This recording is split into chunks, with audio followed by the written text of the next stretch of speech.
get rid of it. But if you want to succeed, you got to learn to control them. You got to learn to use them. I've got a saying called, you got to turn your fears into fuel. See, most people allow their fears to become the roadblocks that keep them from doing anything. They become the things where they go, they start to blame everybody else for where they're at in their life. They start to blame relationships. They start to blame people that lied to them. They start to blame bosses. They start to create this culture in their mind of being a victim. I'm a victim of circumstances. Well, you got to become a victor over your circumstances. That's the reality. Nobody's going to do it but you. But you've got to first learn to harness and use those things. I promise you as a person, what motivates me, I am more motivated by fear of failure than I am a desire for success. Okay, I'm talking about myself personally. Okay, I am more motivated by the fear of not getting something done or the fear of failing. I worry more about being inadequate than I desire, planes, yachts, riches, all those kind of things. That honestly is not the biggest motivator in my life. It truly is not, okay? You never find a cemetery with, all your money dumped beside you, okay? I mean, that's the reality of it. In life, it's, your relationships and the things you do. I am more motivated by the fear I'm not going to get things done. And so that's what drives me. That is the fuel that I use inside me to go get after it and to go make things happen. That I'm not the world's most balanced person, I'll be honest with you. A lot of people get up and they tell you their story and all that stuff. I'm not the most balanced person. I'm pretty wide open. Okay? It's kind of 24/7. And that's, that ain't the most healthy way to go through life. I would love to be more balanced and all that kind of stuff, but what drives me is delivering and making sure I do what needs to be done to build this great opportunity that has changed my family's life in so many ways, from answering a stupid ad in the Atlanta paper in 1982, that my life is so different. And I take a personal responsibility for the families that make up this company. But you, where you're at right now, first thing that you got to learn is you got to learn that your fears will dominate and control you. True story. When I went off to college at the University of Georgia, I was 18 years old. Nobody in my family, now I was an only child, but I'm talking about extended, cousins and stuff. Most people didn't go.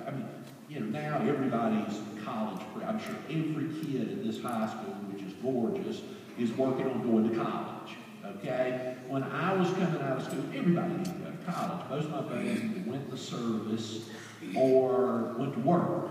Okay?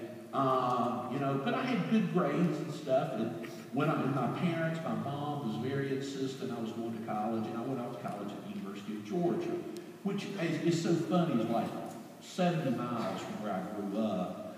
But because I was an 18-year-old kid from nowhere who had never been anywhere, it seemed like 700 miles. I would have thought I was moving to Europe, going off to school or whatever.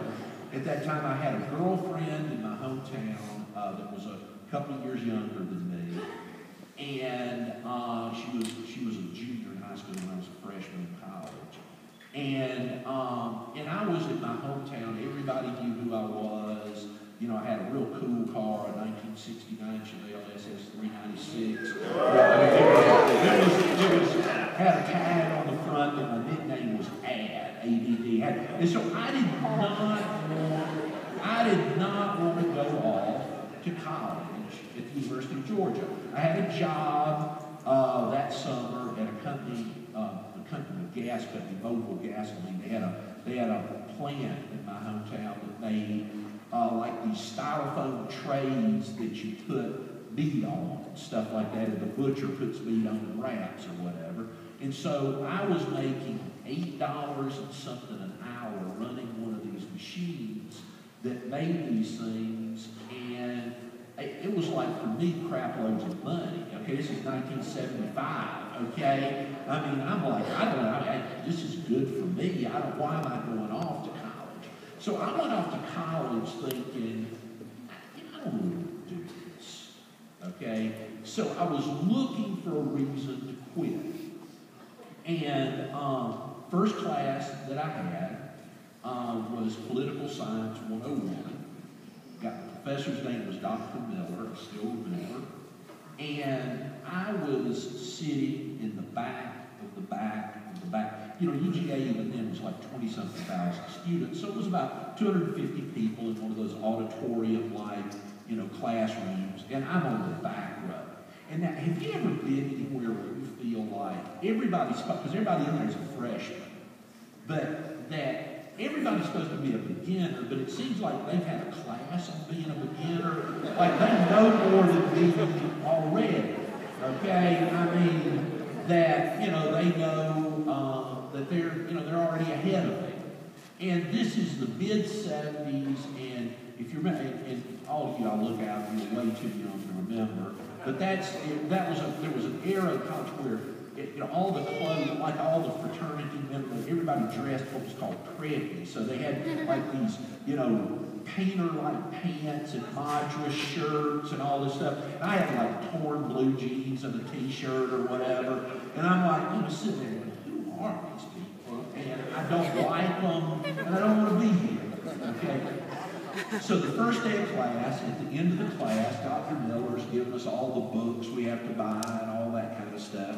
And he says, any questions? And so this girl sitting in front of me with a little bow in her hair and all this stuff, looking real cute and everything, raises her hand and goes, Dr. Miller, will we get a syllabus today? And I'm already so behind. Okay, I have no clue what the word syllabus means. I have absolutely zero clue what the word, if she had said a schedule when the tests are, okay, I said, okay, yeah, I need one of those, okay. So I go back to my dormitory after classes that day, and I call my dad, go down the hall to the payphone again, back before cell phones and really could communicate, and call my dad, and I'm like, I hate this, I hate this, I hate it, I hate it. I want to come home, I don't like it, I told you I wouldn't like it, I don't like it. And Dad goes, son, look, we've already paid your tuition. Just tough it out your quarter, see how it goes. Then when you come home at Christmas, we'll talk about it. And I'm like, okay, I'll do it. Well, fast forward just a few weeks, and we have our first exam in Political Science 101 on all these political philosophers like Hobbes and Locke and all that stuff. And I've always done good in school. If I read something, I usually remember it. I've always had a good memory, and so I remember things really easy and stuff. So I've always done good in school. And so first test, exam, like next class, we get them back. And I looked, and I'd made it 98. Okay? And I looked, and that little smart butt girl that knew what a syllabus was made a 46. Okay? Now, I don't know what she's doing today, but I bet she's not CEO of a company. Okay?